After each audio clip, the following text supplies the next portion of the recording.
B'siyata d'shmaya, we're going to learn Shabbos Daf Chov Gimel. We're going to start the last line of Daf Chov Beis Amud Beis. Says the Gemara Toshima. We learned in a brisa. The Omar Rabbi Yeshua ben Levi. Ashoshis, a lantern with a light inside. Shahoiso doilekes voileches kol hayoim kuloi. It was lit the whole of Shabbos. Lemotza Shabbos is now Motza Shabbos Kodesh, and he wants to light the menorah with it. He wants to be Yotze Mitzvahs Ner Chanukah with it. Mechabe, he has to extinguish the light. Umadlika, and then reignite it. And then he's Yotze, he's lit the Neros of Chanukah. Says the Gemara, I Omras B'Shleima, if you're going to hold that Hadlaka is a mitzvah, that what the main part of the mitzvah is the lighting, the Hadlaka, Shapir, then I understand you have to extinguish it, relight it, and then you're Yotze. Eloi Omras Hanocha is a mitzvah, if you say that the ikar of the mitzvah of Ner Chanukah is placing it where it's supposed to be, Hai Mechabe Umadlika, is it enough to extinguish it and to relight it? Mechabe Umagbia Umanicha Umadlika Miboyele. You should have to extinguish it and lift it away from its place, put it back, Hanocha, put it where it's supposed to be, and then relight it.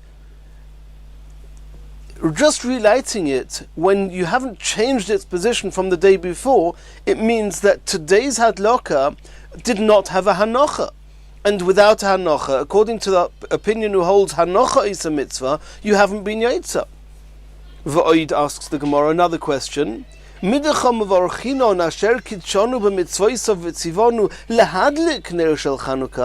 fact that the formula of our bracha is not lahaniach ner shel Chanukah, it's lahadlik ner shel Chanukah, to light the candles of Chanukah.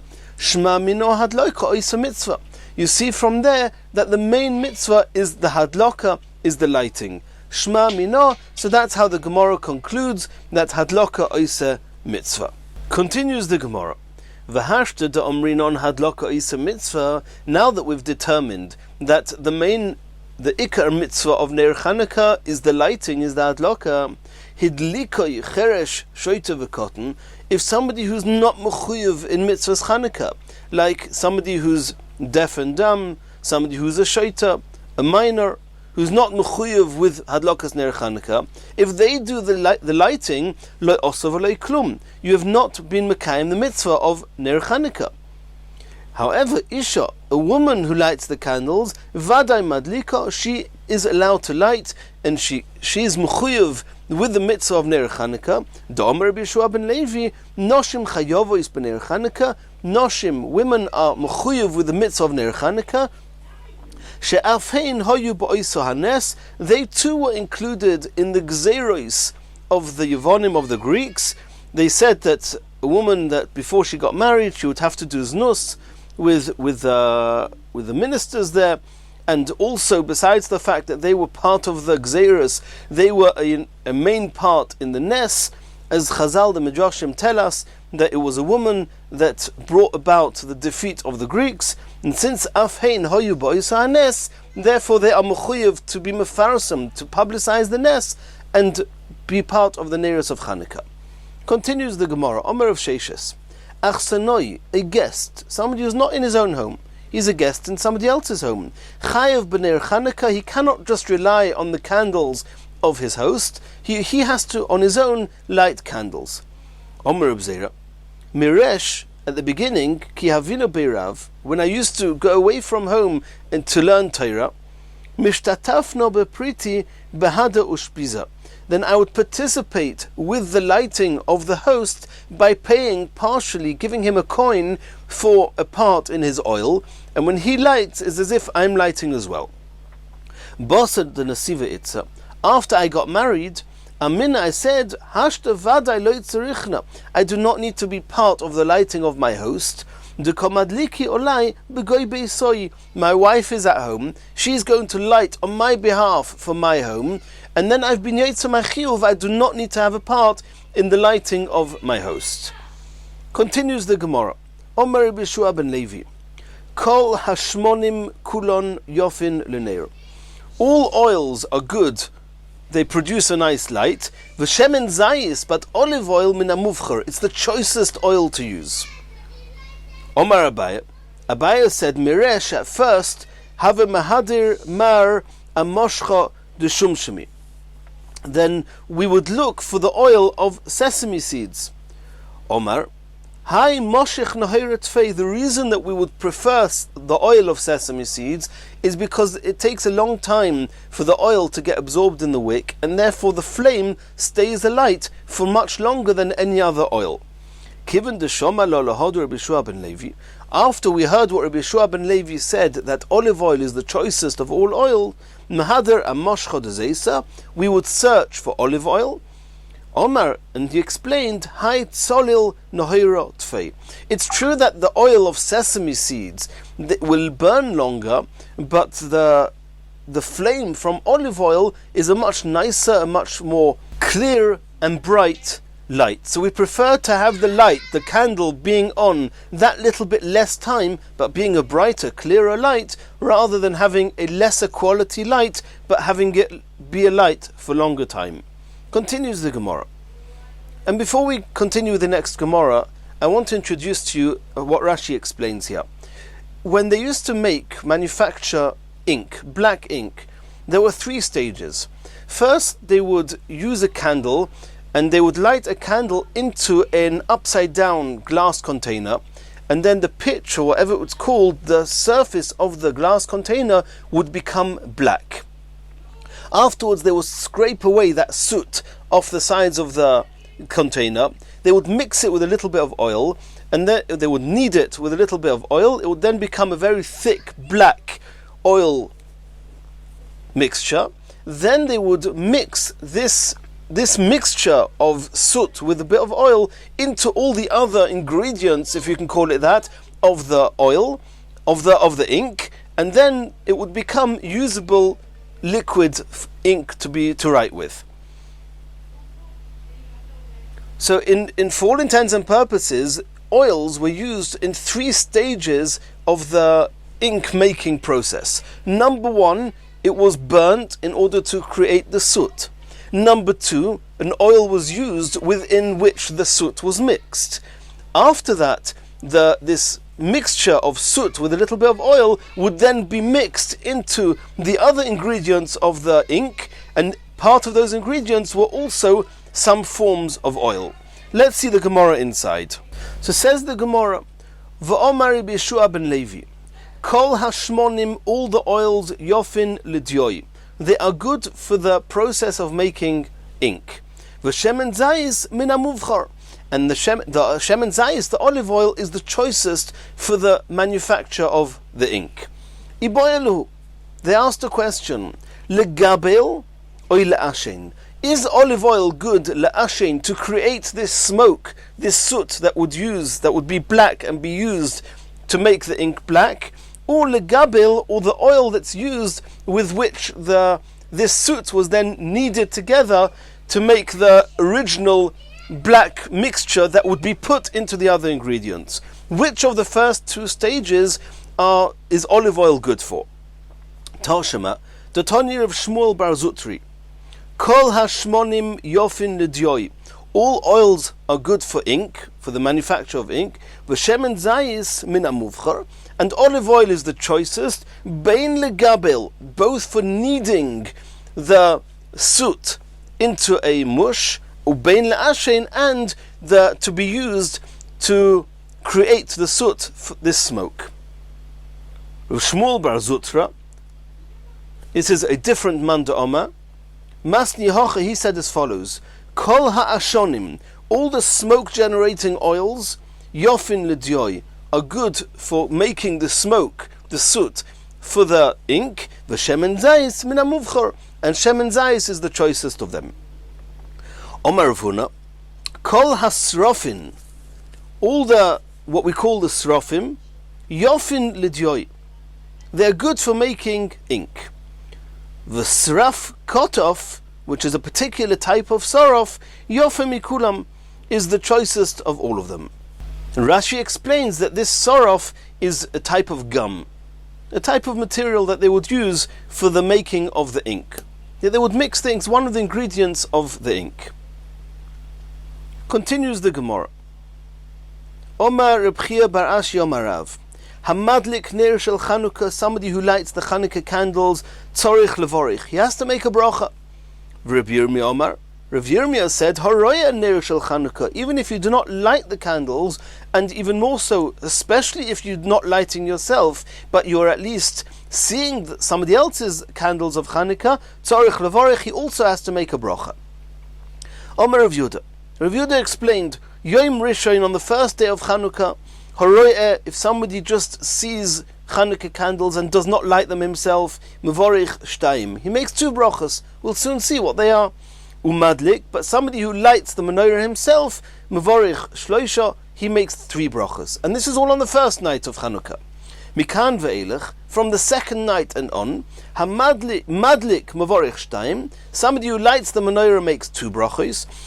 But if somebody only sees the menorah, somebody else's menorah, he has to make just 1 bracha. Which bracha do you only make on the first day and not the rest of the days? The bracha of Shechayonu v'Kimonu v'Giyonu lazman hazeh, you only make once at the beginning of every Yom Tov. Chanukah, for the first time this year, the first time you're doing the mitzvah of menorah this year, you make the bracha once just on the first day. From the second day and on, you don't make Shechayonu, obviously providing that you made a Shechayonu on the first day. As to the Gemara of Nimayit Nes, the bracha of She'asa Nisim Lava Yisenu, you should also just make that once on the first day. Says the Gemara, no. Nes Kol Yoyma Asya. There was a Nes, a new Nes, so to speak, every single day that the oil kept burning, as we saw in the Gemara previously, and therefore you make the bracha of She'asa Nisim every day.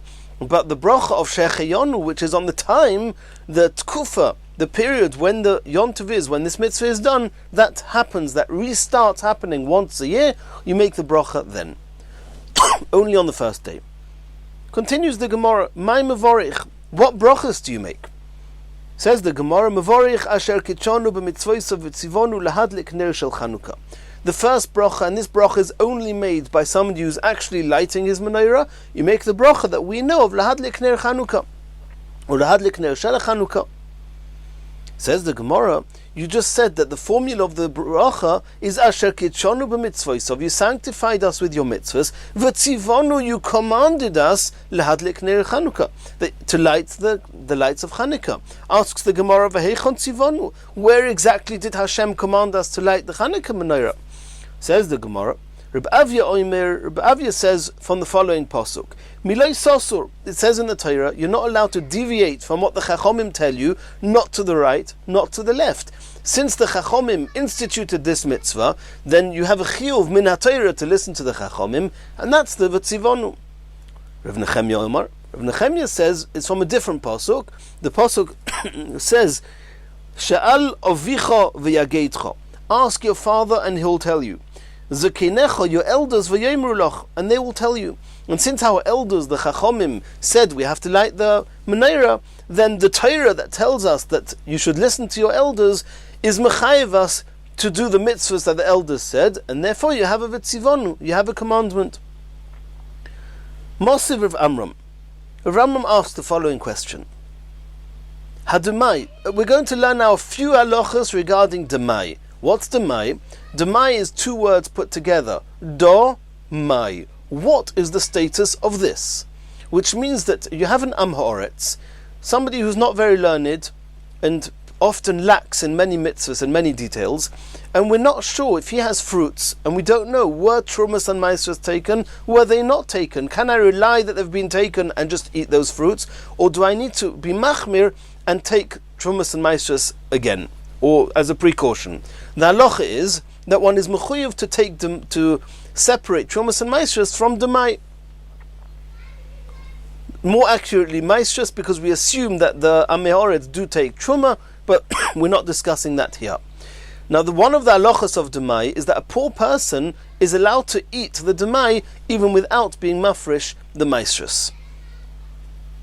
And for all intents and purposes, any person could make themselves into a poor person by being mafkir all his belongings. If somebody says in front of 3 people, all my belongings are hefka, then from that point on he's allowed to eat demai even without taking maestris. And the reason that's so is because most Amei Ha'oretz, Roiv Amei Ha'oretz Ma'asrim Heim, they do take Maisa, just some of them don't. So look at Tchila, the Chachamim said you should take Maestras. But in some situations, one of them being, if you're a poor person, there are others, then you're allowed to rely on Roiv, that most of the Amei Ha'oretz do take Maisa, and therefore you're allowed to eat it even without taking Maestras again. So let's see some of the halachas to do with Demai. Ma'orvin boy, you're allowed to use demai for eruvei chatzeros and for eruvei tchumin, which we're not going to discuss now. In Mesechas Eruvin is a whole Masechta that discusses this. But if you have lots of people, lots of homes that are the homes are leading into a single yard, even though it's a Rishus Hayochid, since it's a Rishus Hayochid that belongs to many different people, you're only allowed to carry there if you do something that, so to speak, connects all of them as one being. The way to do that is to have an Eruv Chatzeros, that you have a little bit of bread that belongs to everybody, on behalf of everybody in one of the homes, and then it's as if everybody lives in the same home, and then it's as if the Chatzah belongs to a single home, and everybody can carry there. Eruvei Tchumin is, we know you're not allowed to go more than 2,000 amas out of a town. If you want to, it's nothing to do with carrying, you're not even allowed to walk there. If you want to go an extra 2,000 amas, you have to do something that, so to speak, when the onset of Shabbos, you are already 2,000 amas out of the town, and then you can walk another 2,000 from there. How can you do that? You're in the town. What makes it true that we can pretend and assume that your shvisa, where you are settled at the entrance of Shabbos, is 2,000 amas away? The answer is, put a meal there, put some bread through Bein Hashmoshes in that place, and then it's as if you're there when Shabbos comes in, and you can walk 2,000 amas beyond that. So you're allowed to use demai food either for eruvei chatzeros or for eruvei tchumin. Boy, there's a concept called shtufei muvois. If you have a number of chatzeros all coming out into the same cul-de-sac called a movoi, then you're only allowed to carry in the movoi if we connect all the chatzeros. The way to do that is to put some food in one of the chatzeros, and that food is belonging to all the chatzeros, and you're allowed to use demai for that eruv as well. Umevarchin olav, if you eat demai, you have to make a bracha rishona. Umezamnin olav, if 3 people ate demai, you can do zimun. Umafrishin oisei orum, you're allowed to be mafrish the maestras and the trumas and maestras even when you're not appropriately dressed. Why? Normally you cannot be mafresh trumas and maestras when you're not appropriately dressed, because you have to make a bracha. You cannot make a bracha like that. But in the case of demai, where it's only a suffix, then you do not make a bracha. If you don't make a bracha, then you're allowed to do the hafroshas truma and maisa even if you're not appropriately dressed. Ubein hashmoshes, you're allowed to be mafresh these trumas and maestras even bein hashmoshes of Shabbos, even though normally you're not allowed to be mafresh trumas and maestras bein hashmoshes. We're learning about that later on in this perek. But demai, which is only a suffix, you're allowed to be mafresh trumas and maestras even during bein hashmoshes. Says the Gemara. Now we're coming to the question. If you say that every mitzvah d'Rabbanon, anything the Rabbanon required you to do, you have to make a bracha, v'tzivonu, like we saw from either loisosur or from sha'al avicha v'yaged chozekinecha v'yoimru lach. Hocha, in the case of demai, the Chachamim said you have to be mafresh. If the Chachamim said you have to be mafresh, you have to make a bracha. And if you have to make a bracha, you cannot be mafresh when you're not dressed appropriately. If you're not dressed appropriately, how are you going to make the bracha? You're only allowed to say a bracha if the camp that you're in, if the surroundings and you yourself are kodesh. If you're not dressed appropriately, it's not called machanecha kodesh. Veleka, you're missing that level of kedusha to make a bracha. Omar Abaya explains as follows: Vaday those chiyuvim which the Rabbanon gave us as vaday, there are certain chiyuvim. There are chiyuvim based on certainty, like you have to do netilas yadayim, you have to light the menorah, boy a bracha, then you have to make a bracha. Sofik de Devreim, but in the case of Demai, where they're only telling us to be mafresh the Trumas and Maestras because we don't know, it's a doubt, it's a Sofik, loy boy a bracha, you do not make a bracha on a Sofik. Asks the Gemara, V'ha Yom Tov Sheni. We know that in Chutz La'aretz, Midirabonon, there's a second day of Yom Tov. Why? Because in Chutz La'aretz they didn't know if the first day was Yom Tov or the second day was Yom Tov. So they were machmir, they did 2 days. Sofik Divremu, it's a Sofik Midirabonon, which means the Rabbonon said you have to do it misofik. Uboy a bracha, nonetheless we make brachas in davening and kiddush, and we say lots of brachas that are based on the Yom Tov. Says the Gemara, Hosam kihecha deloy lezalzelubo. The reason that you can make brachas and Yom Tov Sheni, even though it's only a Sofik, is because if you don't make brachas, people will come to disregard and disrespect Yom Tov Sheni. In order for that not to happen, they said you can make your bracha. But in other D'Rabbanons, if it's a Sofik, you do not make a bracha. Rava Omar, Rava argues. Rava says that even when the Chiyuv D'Rabbanon that's based on a Sofik, since the Chachomim said you have to be machmir, you do make a bracha. Why over here with Demai do you not make a bracha? He says, Reiv Amei Ha'oretz Ma'asrin Hein. It's almost not a Sofik. It's almost taken for granted that you do not need to take Trumas and Maestras because most of the Amei Ha'oretz take their own Trumas and Maestras. There's such a small chance, so it's a precaution you're taking on a very, very small percentage that you actually have to take the Trumas and Maestras, and therefore the Chachamim said, don't make a bracha. But with Ner Chanukah, of course you make a bracha. Continues the Gemara. Omar of Huna, Chotzer sheyesh lo beis psachim. We saw that the place that you light the candles of the menorah is at the edge of your chotzer, between the chotzer and the Roshos Harabim. What happens if a chotzer has 2 entrances? Tzricha shtei neiros. You have to light on both entrances into the chotzer. That's only true if the 2 entrances are in 2 different directions, on 2 different sides of the chotzer. If on one side of the chotzer you have 2 entrances, you do not need to light in both places. Why?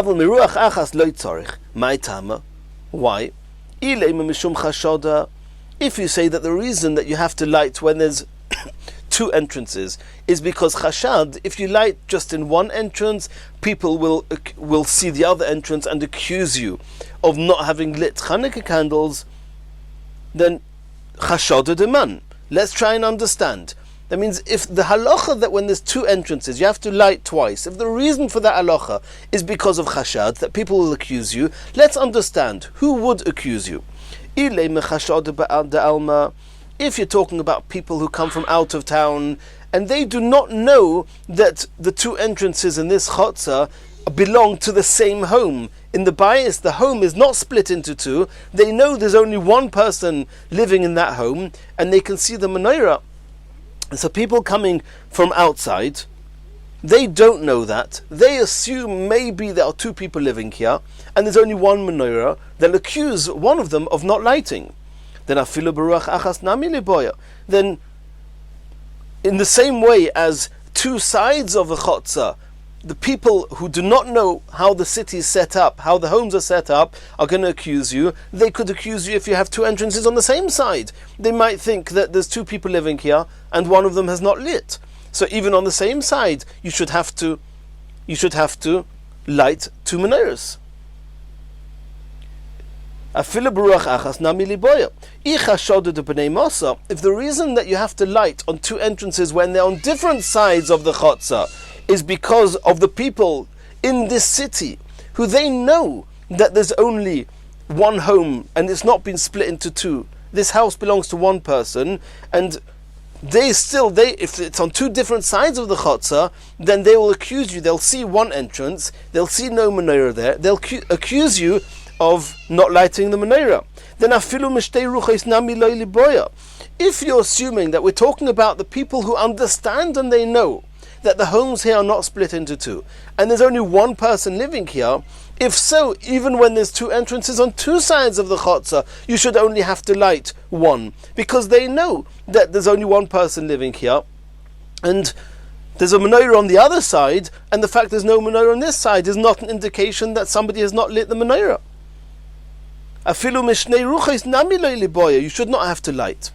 Says the Gemara, La'olam mishum chashada de b'nei masa. The truth is, the reason you have to light on both sides of the chotza is because the people living in this town.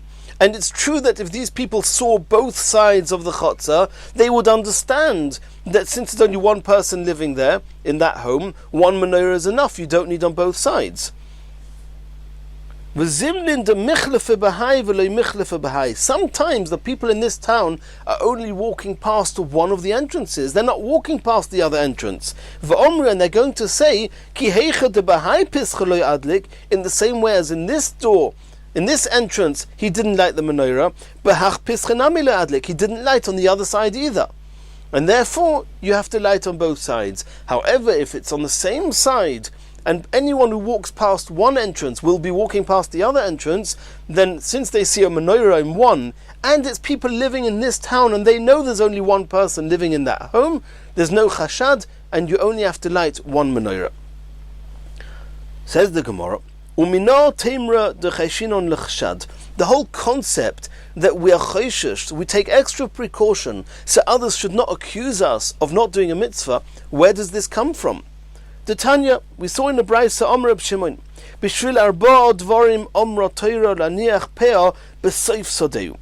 Strictly speaking, there's a chiyuv in the Torah to take peah, to leave peah, which means when you harvest your field, leave part of the field over, don't cut it down, do not harvest it, leave it for the poor people.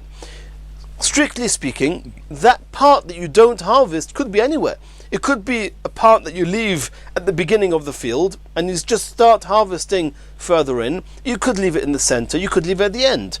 However, the halacha is, the Chachomim say, and it's actually learnt out from a pasuk, we'll soon see, that Minat Torah, you should lekatchila leave the peah where? At the end of the field. You're finished harvesting, the last bit, leave over. That's called peah.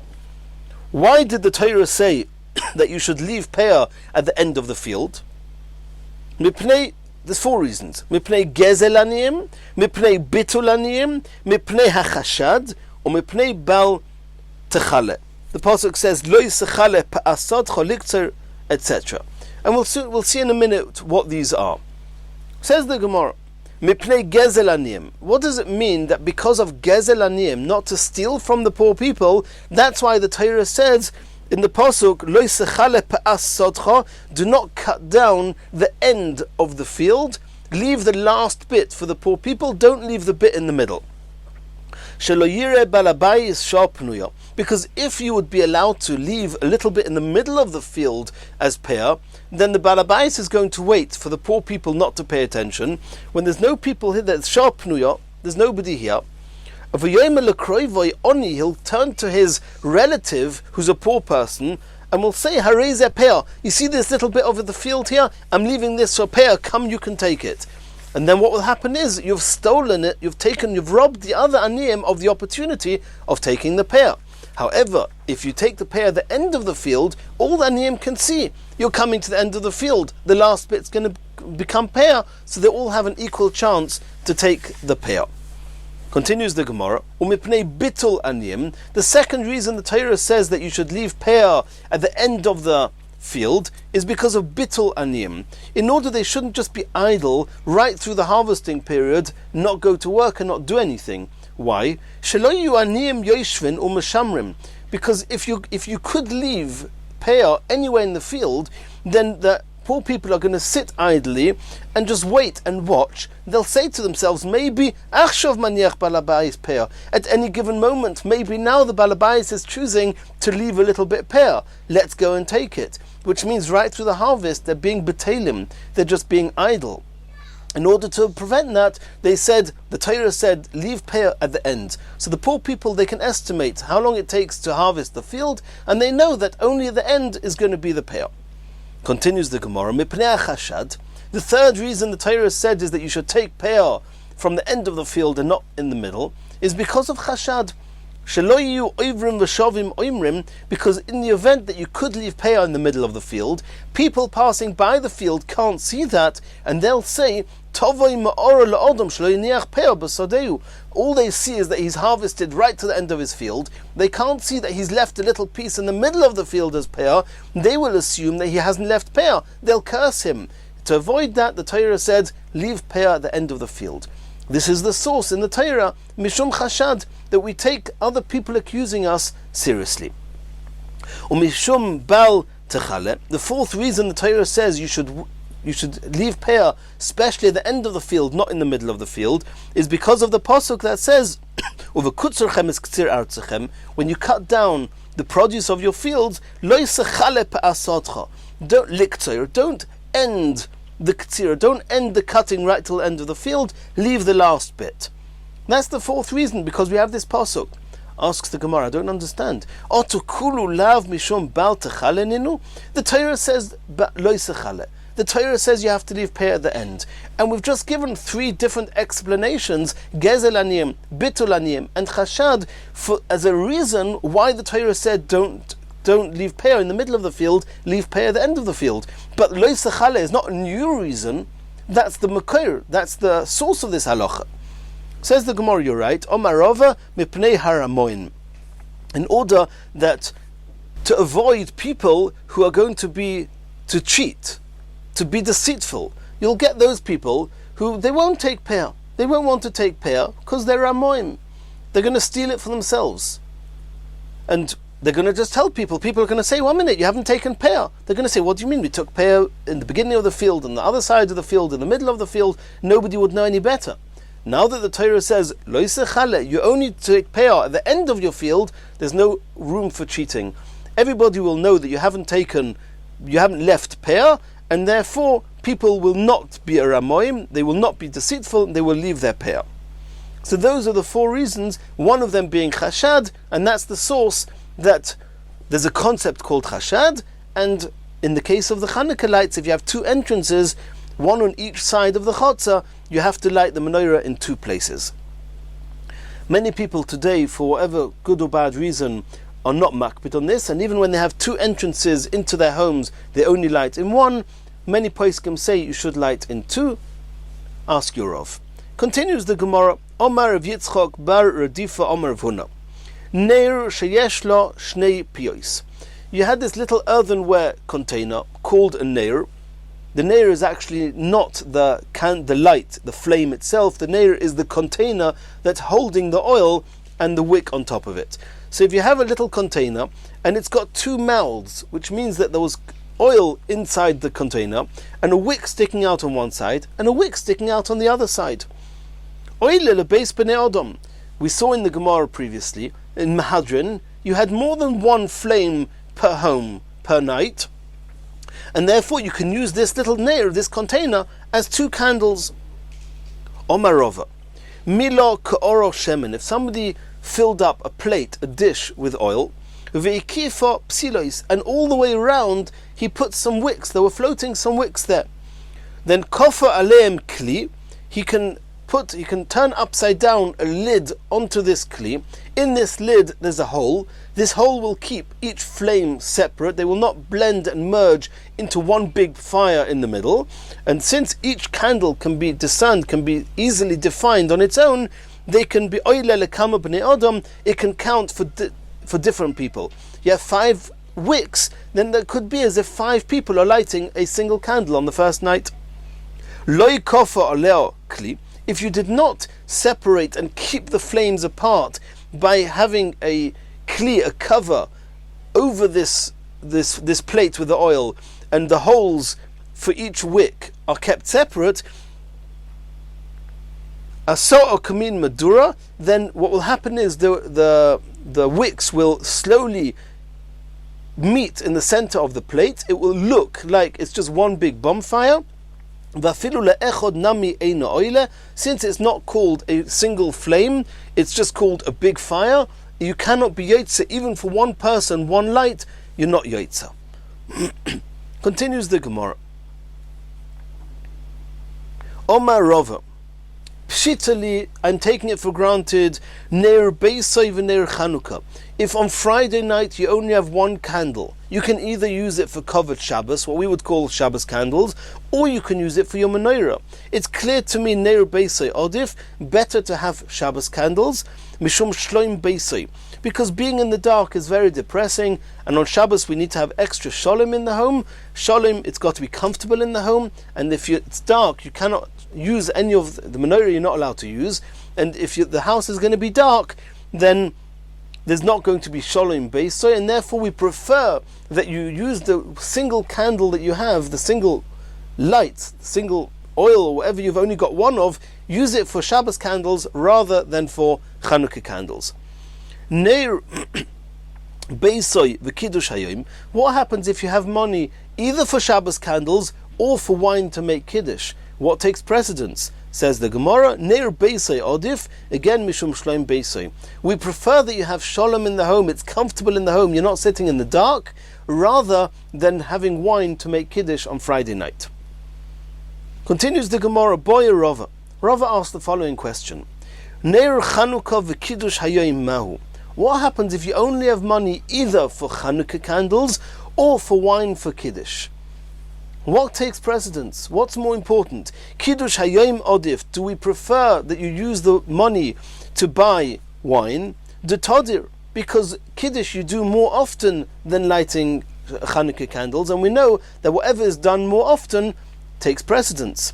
Oy Dilma Ner Chanukah Odif. Maybe you should rather spend the money to buy the candles for Chanukah candles, Nishum Pirsum Nissa, because there's a special important aspect in Chanukah that you don't have almost anywhere else, and that's the requirement to publicize the Ness. Maybe that takes precedence. Says the Gemara, Bosar di Boya, after Rava asked the question, Hodor Pashta, he made his own conclusion, Neir Chanukah Odif, it's better to use the money for Neir Chanukah, Mishum Pirsum Nissa, in order to publicize the Ness of Chanukah. Continues the Gemara, Omar of Huna, Horogil B'Neir, if somebody is common, he has a lot of candles, and Rashi says this is talking about Neir Shabbos and Neir Chanukah, he will merit Havin Leibonim Talmidei Chachomim, his children will be Talmidei Chachomim. And Rashi brings, because the Pasuk says, Ki Neir Mitzvah v'Torah Oyer, Torah is compared to light, and Rashi says, Al Yidei Neir Mitzvah, the Shabbos v'Chanukah, Bo Oyer de Torah. You want to have children that will merit to the light of Torah, you should be very careful and makbid to have enough and plenty candles for Shabbos.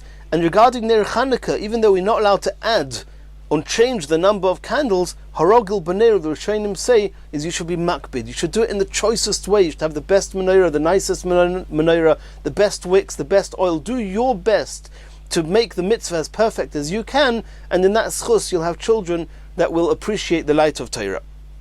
Continues the Gemara, in the similar vein, in the same way as somebody who's careful and particular with Neir Shabbos and Neir Chanukah, he'll be deserving of children Talmidei Chachomim. Hazoyer b'mezuzah. If somebody is careful to be mekayim the mitzvah of mezuzah properly, Zoicha ledira noah, he will merit to have a beautiful home. Hazoyer b'tzitzis. If somebody is careful to be mekayim the mitzvah of tzitzis in the best way, Zoicha letalis noah, he is going to be Zoicha, he'll merit having nice and beautiful clothes. Hazoyer b'kiddush hayom. Somebody who's careful and makbid with to make kiddush on Shabbos the best way, Zoiche umemale gar beyayin, he will merit, he'll have riches, he'll have money, he'll be able to fill many containers, many barrels with wine. Continues the Gemara. Rav Huna have a rogil.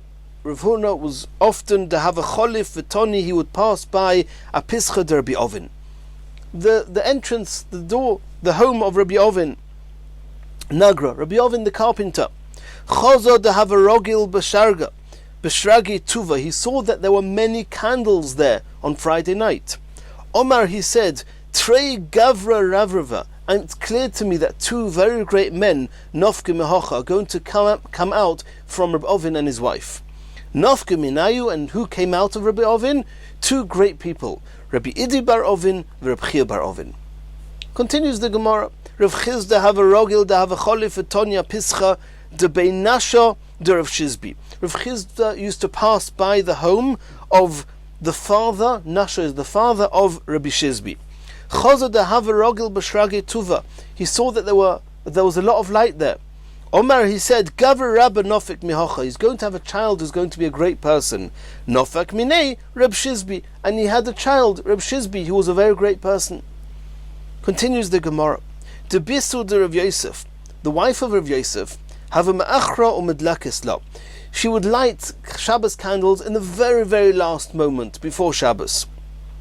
Omar Rav Yosef said to her, Tanya, it says in a brisa, Lo yomish amud ha'onon yoimom ve'amud ha'esh laila. We know that in the desert, in the midbar, there were two clouds. During the day, there was a cloud called amud yoimom, anon yoimom, and that would travel in front of them, clearing the way for them. At night, there was amud eish, there was a pillar of fire that would give them light. And this pasuk is not really necessary because there's another pasuk to the same effect. So what is this pasuk coming to teach us? Melamed she'amud onon, when it says that lo yomish amud ha'onon yoimam ve'amud ha'eish laila. What does that mean? That the amud onon mashlim, he would terminate its job la'amud eish, leaving room for the amud eish to come. What does that mean? That means that even though the amud onon, the amud, even though the time frame that the amud ha'onon yoimam should have been there until the end of the day, no, it ceased, it terminated its job and allowed the amud eish to start lighting the way for Klal Yisrael before nightfall. The amud ha'eish mashlim la'amud ha'onon, and the amud ha'eish would make space for the amud ha'onon yoimam to come before the end of the night. So you see that it's derech eretz, that the light that's going to light up for the night is not going to come in the last minute, and you're supposed to bring the light a little bit earlier, before the onset of the night. And this was a message of Rav Yosef to his wife. It's inappropriate to light the Shabbos candles in the very last second. Savro lakdume. So she said, okay, so I light very early. I light the Shabbos candles way in advance. Omar lo, Rav Yosef said, Omar lo ahu saba. So this ahu saba, which may well be Eliyahu Hanavi, it's a discussion in the Rishonim. Eliyahu Hanavi said to her, Tanina, we learned in the Brisa, ubelvad shelo yaktim v'shelo ya'achir. You shouldn't light too late, but don't light too early. And the Rishonim discuss how early you're allowed to light, and depending on if you are Makabel Shabbos when you're lighting, if you're not Makabel Shabbos with your lighting, it's a discussion in the Rishonim. Continues the Gemara, Omar Rova, Derochim Rabbonon, somebody who loves the Chachomim, Havile Bonin Rabbonon, he will merit that his children will be Chachomim. The Moikir Rabbonon, somebody who respects and honors the Chachomim, Havile Chasnavsa Rabbonon, his sons-in-laws are going to be Talmidei Chachomim. The Dochil Rabbonon, somebody who fears and has awe for Talmidei Chachomim, who Gufa have a Tzurvim Rabbonon, he himself will become a type of Talmud Chacham, but not a regular Talmud Chacham, a very sharp scholar, a Tzurvim Rabbonon. V'i lav bar hachihu, if he's not the type of person that is able to become a Talmud Chacham, Rashi says because he's not rogil lasik batayri, he doesn't learn enough, then at least he'll merit something similar to what Talmidei Chachamim have. Mishtam on mili, his words will be heard, will be listened to, Ketzurva Merabbanon, the same way as people listen to the words of Talmidei Chachamim. Continues the Gemara. V'loi b'shemen sreifa v'chulu. We saw in the Mishnah, you're not allowed to light Shabbos candles with shemen sreifa. What does that mean? Says the Gemara, my shemen sreifa. Omar Rabba, Rabbi says, Shemen shel truma shenitma. It's talking about truma that became tomei. And the halacha is, you're not allowed to eat truma that became tomei. And in order that chas v'shalom nobody should eat it by mistake, there's a mitzvah to get rid of it, to burn it. And so the Mishnah is telling us, you're not allowed to use that oil for your Shabbos candles. V'amai korulei shemen streifa. Why do we call this oil shemen streifa? Hoyelul streifa oimed. Since it's slated to be burnt, as we just explained, that's why it's called shemen streifa. Ubashabbos mai ta'am eloi. Why are you not allowed to use it for your Shabbos candles? It's not osir b'hana. You're allowed to have benefit from it. You're just not allowed to eat it. So why can't you burn it? Says the Gemara, mitoich shemitzvah olav levaroi. Since there's a mitzvah to get rid of it, gezeira shemoyate. There's a gezeira. You'll be so excited and you'll want the oil to be burnt as quickly as possible. You may tilt the candle in order for it to burn faster and better, and that's severely osir on Shabbos, and therefore they said, don't burn your truma with your Shabbos in your Shabbos candles. Omale Abaya. So Abaya said, Elo me'ata, if the reason you're not allowed to use shemen sreifa for your Shabbos candles is that you might tilt it, and you're not allowed to tilt a candle on Shabbos, b'yontov lishtari, there's no issa to light a fire on yontov. So why can you not use shemen sreifa for your yontov candles? Alomotnan, why do we learn in a Mishnah later on in this perek, ein madlikin b'shemen sreifa b'yontov? You should not use this truma tamea and burn it in your yontov candles. If the whole reason you're not allowed to use it for Shabbos candles is you might tilt it, on yontov you're allowed to tilt it. Says the Gemara, Gezeira yontov otu Shabbos. We made the Gezeira in order that you shouldn't by mistake burn the shemen sreifa on Shabbos in your Shabbos candles. We said don't use it for yontov candles either, because if you use it for yontov candles, you may come to use it for your Shabbos candles as well. Rav Chizda argues, and he says, L'shemo yate lo yichayshinon. We are not worried, we're not concerned that a person is going to tilt the light of the shemen sreifa on Shabbos, because it burns nicely. It's not one of the oils that flicker that we said at the beginning of the Mishnah that you're not allowed to use on Shabbos. It burns okay. We're just concerned that you're going to want it to burn even quicker. He says we're not worried, we're not choishesh for shemo yate. Elohocha. So why in our Mishnah are you not allowed to use shemen sreifa on Leil Shabbos? He says our Mishnah is not talking about a regular Leil Shabbos. A regular Friday afternoon, you're allowed to use shemen sreifa for your candles, for your Shabbos candles. Over here we're talking about b'yontov shechol liyos erev Shabbos. We're talking about the erev Shabbos happens to be a yontov as well. And lefi she'ein sofrin kochim b'yontov, in the same way as there's a halacha which we're going to learn later about. You're not allowed to burn kochim that needs to be burnt. You're not allowed to burn it on yontov. So too, truma that needs to be burnt, you should not burn on yontov. And since lighting these Shabbos candles is now on yontov because erev Shabbos is yontov, you're not allowed to do that you're not allowed to burn the truma on yontov. Asks the Gemara of our Midiktoni Seifa, since we saw in a future Mishnah, in this perek, Ein madlikin b'shemen sreifa b'yontov, you're not allowed to light truma tamea on yontov, Michlal, we can understand from there, Dresha, that the Mishnah we're discussing here that says that Ein madlikin b'shemen sreifa for Shabbos, Lav b'yontov askinon, is not talking about burning it on yontov. So we're not talking about the erev Shabbos is yontov. So it must be the erev Shabbos is during the week, is a regular weekday. And if it's a regular weekday, why can you not burn and light the Shabbos candles with shemen sreifa, according to Rav Chizda, that you're not worried shemo yate? Omer Rav Chanina misura, Rav Chanina from a place called Surah, he explained ma tam k'oma. It's not there's one case in the Reisha, Ein madlikin b'shemen sreifa, and there's another case in the Mishnah at the end, Ein madlikin b'shemen sreifa b'yomtov, and then we say, is it talking about? It can't be talking about they're both on yomtov. No, it's one Mishnah. It's considered one Mishnah. It's one case. It's a ma'atam. The second Mishnah is explaining the first Mishnah. So we're back to what we said before.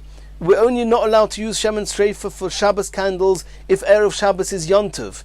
And the reason that you're not allowed to light Shabbos candles on yontov with shemen sreifa is because of what it says in the next Mishnah, that ein madlikin shemen sreifa b'yontov.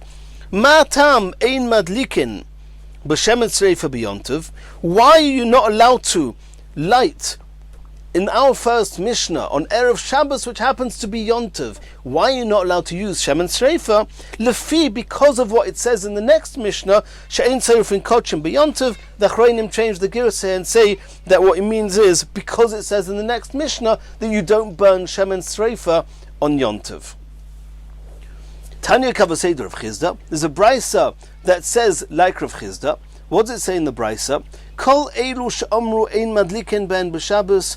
All those that it says in the beginning of our Mishnah, that you're not allowed to use them, the wicks and the oils, to light Shabbos candles, because they do not burn nicely, and you might end up tilting the candle to burn better, and that's also on Shabbos. Madliken ben b'Yontiv. You are allowed to use them all on Yontiv, to light Yontiv candles, because on Yontiv there's no Issa to tilt the candle. Chutz mi shemen tzreifa, besides for shemen tzreifa, where the problem is not that it doesn't burn nicely, it burns perfectly. Chutz mi shemen tzreifa, lefi she'ein sorfin kodshim b'Yontiv. The reason you're not allowed to use shemen tzreifa on Yontiv is because of a different halacha. A halacha, you're not allowed to burn kodshim or truma tamea on Yontiv. And this is proof to what Rav Chizda said, that the reason that you're not allowed to use this oil for Shabbos candles is because of Ein Sorfin Kodshim b'Yomtiv, and we're talking about that Erev Shabbos is a Yomtiv. But in the event that Erev Shabbos is a regular Friday, a weekday, you are allowed to use Shemen Tzreifa for your Shabbos candles. And Tosfos explains that the way to read this brisa in order for it to be a proof to Rav Chizda is as follows: Kol elu she'amru ein madliken ben b'Shabbos, madliken ben b'Yontiv. Any wick or oil that you're not allowed to use on Shabbos for Shabbos candles because they do not burn nicely, you are allowed to use them for Yontiv candles because there's no Issa to tilt a light on Yontiv. And Kol Shekain, those wicks and oils that you are allowed to use for Shabbos candles, you're allowed to use them for Yontiv candles. It goes without saying. Chutz mi shemen tzreifa, besides for shemen tzreifa, that even though it's mutter to light them for Shabbos candles, you're not allowed to use them for Yontiv, lefi she'ein sorfin kodshim b'Yontiv, because you don't burn kodshim and truma tamea on Yontiv. And that's proof to what Rav Chizda said, that you're allowed to use shemen tzreifa on a regular Erev Shabbos for Shabbos candles, you're not allowed to use them for Yontiv. And the Mitzvah Hashem in the next year we're going to continue from here.